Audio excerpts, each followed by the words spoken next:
Loué soit Jésus-Christ, Dieu fait homme, pour que par lui les hommes puissent devenir enfants de Dieu, unis à Dieu, vivant de la vie de Dieu.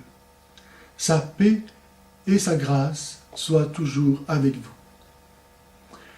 Plusieurs musulmans aujourd'hui, ne sachant certainement pas comment assumer les indéniables retards de la civilisation islamique en matière scientifique, font valoir que le Coran contiendrait des expressions de vérité scientifique seulement aujourd'hui découvertes par les sciences. Ils nomment ces expressions coraniques de vérité scientifique seulement aujourd'hui découvertes les miracles du Coran.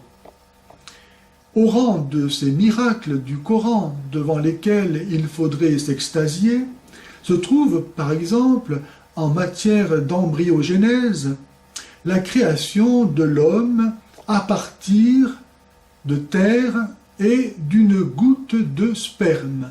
C'est ce que nous lisons à la sourate 16, verset 4, ou bien à la sourate 35, verset 11. Le Dieu judéo-chrétien, lui, n'a pas eu besoin d'une goutte de sperme pour créer le premier homme. Il a pris de la terre, il l'a modelé et il lui a insufflé son souffle pour faire de l'homme un être spirituel, capable de connaître Dieu par la présence en lui de l'esprit. Par notre corps, nous appartenons au monde matériel, visible, et par notre intelligence, notre volonté, nous appartenons au monde spirituel et invisible.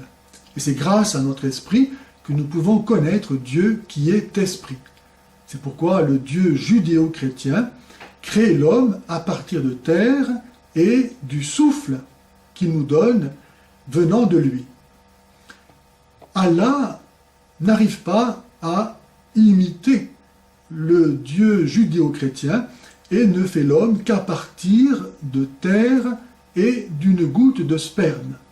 Ce qui veut dire que donc l'homme n'est pas autre chose que terre et chair et sang.